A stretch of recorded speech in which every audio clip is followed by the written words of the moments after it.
Hello, everyone, and welcome back to Nerd Collision. I'm Eddie, that's Brandon, that's Britt, and today we're going to be giving our spoiler review of The Last of Us Season 1, Episode 2, Infected.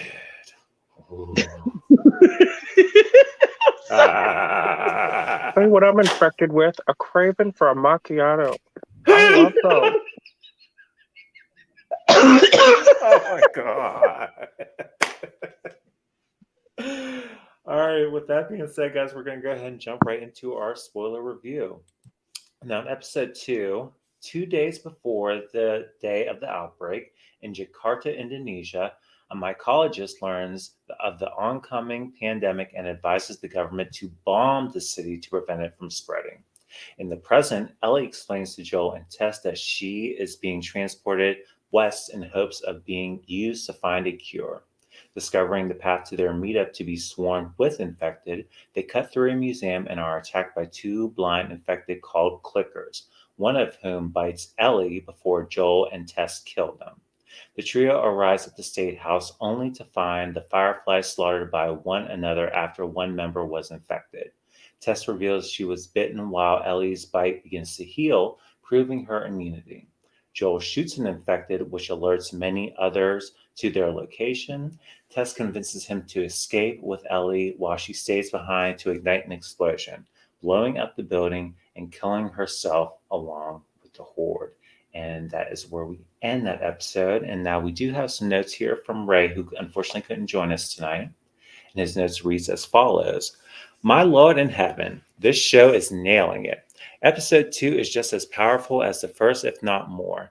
Loving the expansion of the backstory of this virus and how it came to be.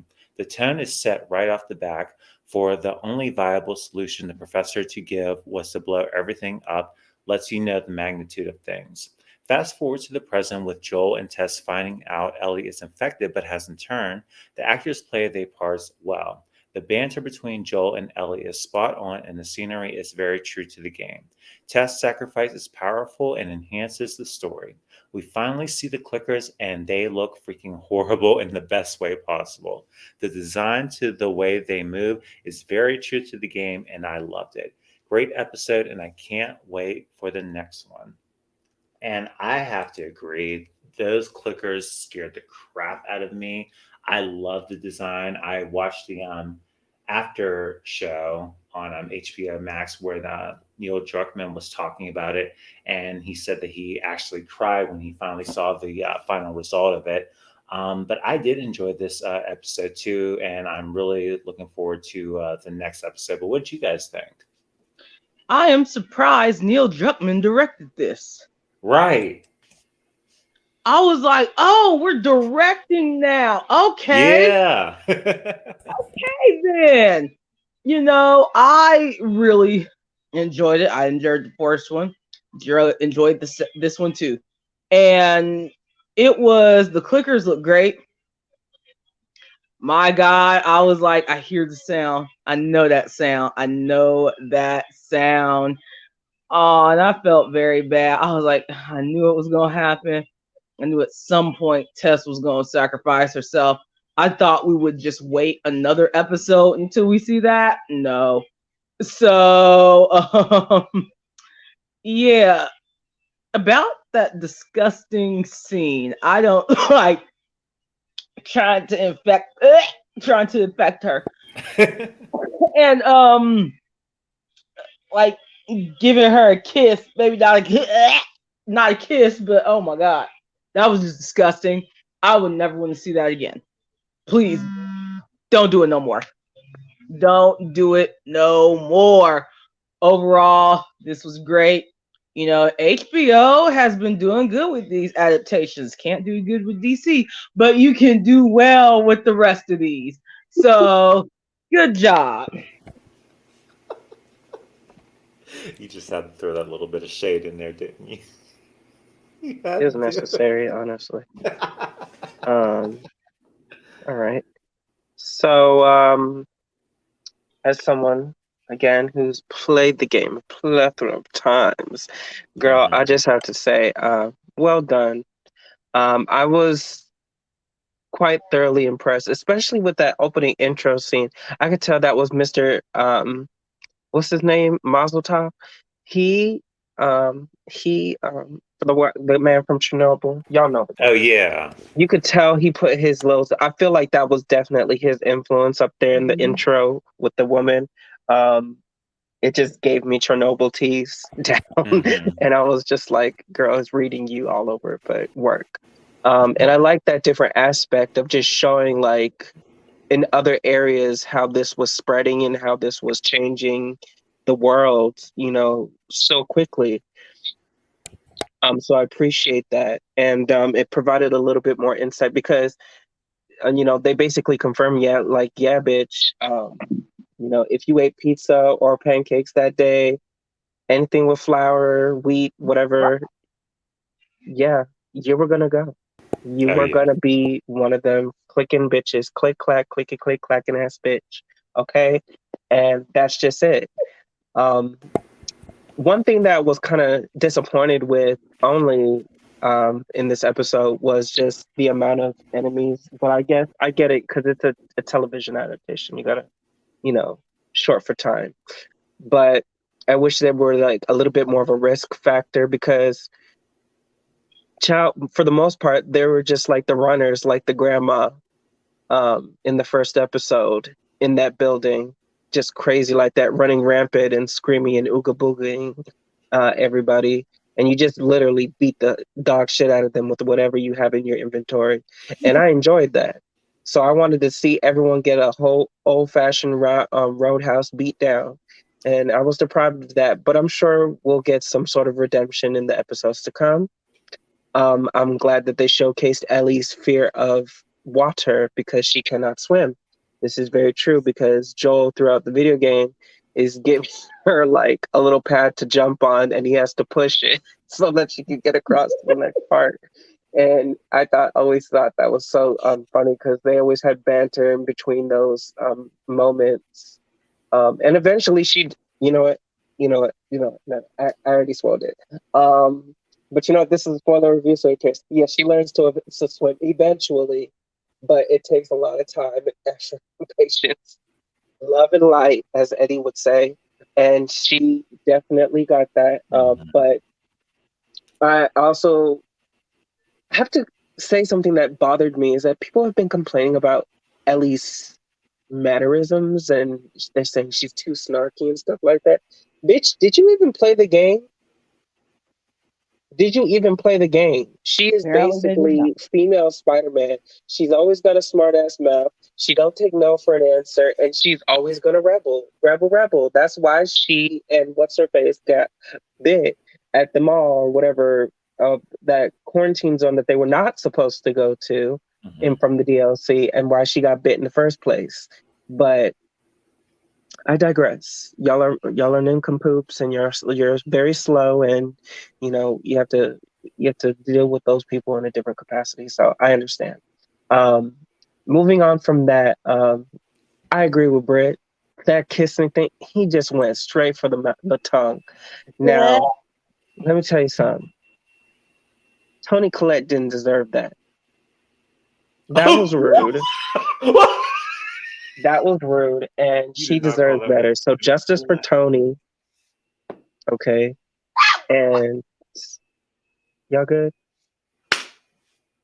Why'd you call that woman Toni Collette? Oh that's not Toni Collette? No! Ma'am, I am so sorry. But you look like Toni Collette.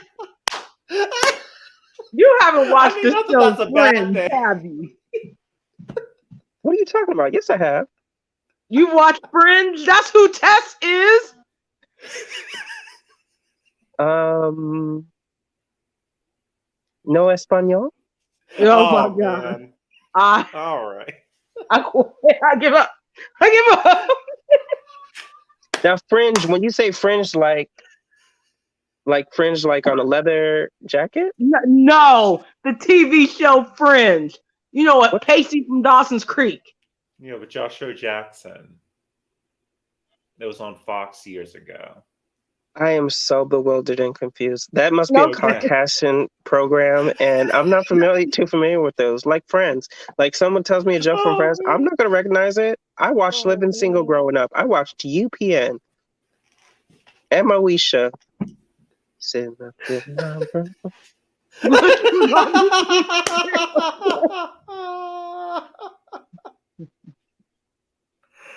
But anyway, I'm so sorry, lady who looks like Toni Collette. I am so sorry that you had to be tongued down by an extra for $5 and craft services. That is just disgraceful. Damn. Damn. Not Justice for $5. Toni Collette lookalike. Justice for her. At least they were COVID tested. So. Listen, and listen, producers, I'm giving y'all a great idea. If you decide to cast them both in a feature, they could be sisters. Look at the material. It's Take right that, there. take that and run with it. That's a free idea. Yeah. That if you make money off of it, I want royalties. But that's a free idea for you. But I'm gonna give it a 9 out of 10 because I'm picky, and it was and I'm looking forward to more. And Bill and Frank, let's just get into that real quick. Okay, so Sure. next week's episode, obviously, it's a Bill and Frank episode, right? And Frank, he was never alive in the show. Mm-mm. I mean, he's not supposed to be alive in the show. He's not, because in the game, he's already killed himself, and he's a skeleton. Mm-hmm. So they've definitely already changed that, unless by the time he reaches him, he's not alive. I don't know. And like, you literally find the letter where he's like, I hate you, and I don't like being a bottom, and I hate it so much. And there's no lube here. This sucks. This is apocalypse. And yeah, he's mad about it. No, like, for You're real. basically He's describing Pittsburgh. Okay.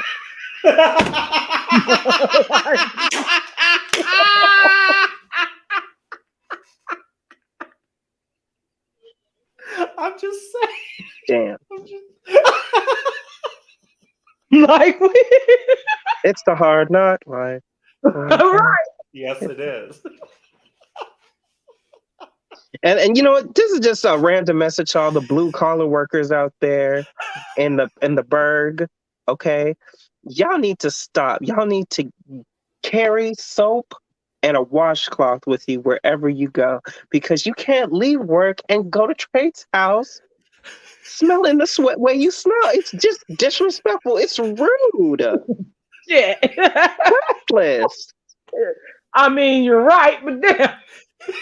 No, you are right.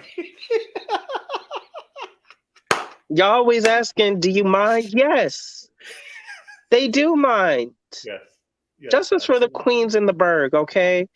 I'm sick and tired of this shit, honestly, because y'all need to have some home training. Y'all are supposed to be homosexuals. Y'all not metrosexuals. You're not, okay? You're not trying to be straight passing. This is great. Like Bill. Bill's trying to be straight passing. Yes, he is. Yes, he is. But he's doing a terrible job at it. I wonder, But is we'll see Bill if him and Frank are Offerman- watching Drag Race next week, but we'll see. We'll see. Yes, we will. Is Bill Nick Offerman? That might be Nick Offerman. It is him. Mm-hmm. It is that Okay. man. I support him in anything he's doing. So Is it because he has a mustache? Uh-oh. that mustache has always been glorious. But no, Glorious. I liked him ever since Parks and Rec. Mm-hmm. So plus his wife is like a gay icon, Megan Mullally. So She is. His wife's a lesbian icon? Here we go. you know what? There it is. Right there. Mr. Yeah, Offerman, I am not throwing shade at your spouse. I'm just repeating what I was told. That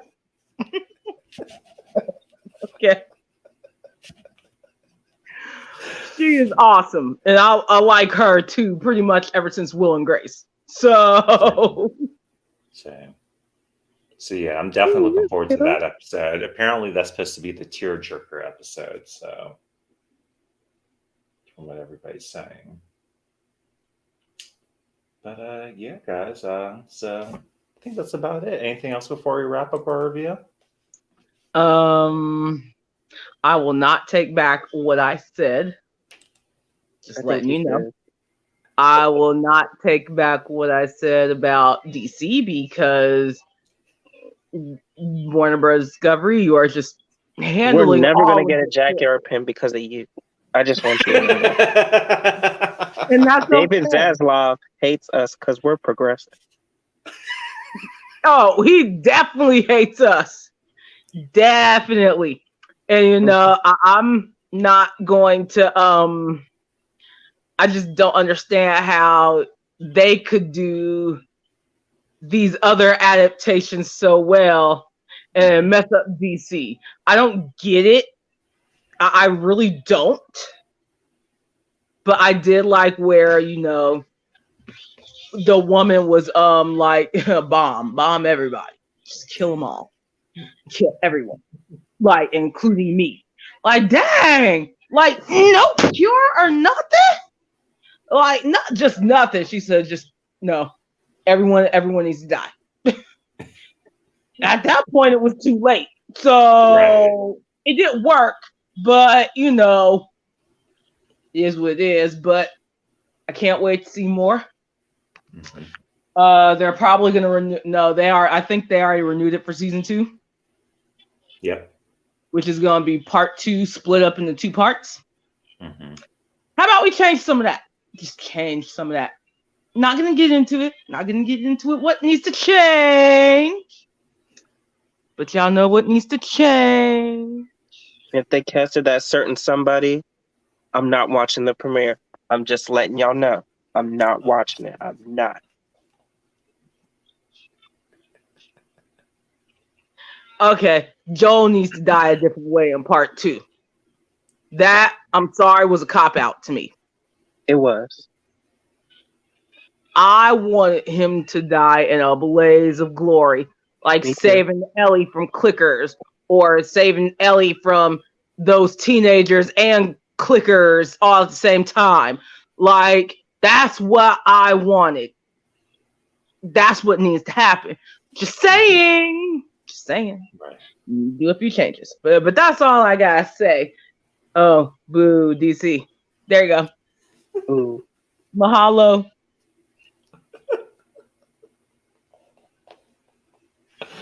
Oh my gosh. Alrighty, guys. So, well, with that being said, we'll go ahead and wrap it up right here. Thank you guys so much for watching our spoiler review of The Last of Us, episode 2. Please remember to like and subscribe. Comment down below. Let us know what you guys saw of this episode. Also, remember to click the bell button for notifications so that you know whenever we have new videos here on the channel. And please follow Nerd Collision on Facebook, Instagram, Twitter, and TikTok.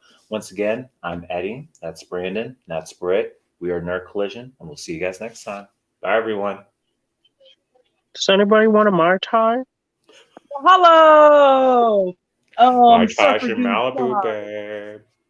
Girls trip, shopping trip, shopping trip. Gaga, did you switch baristas? Again?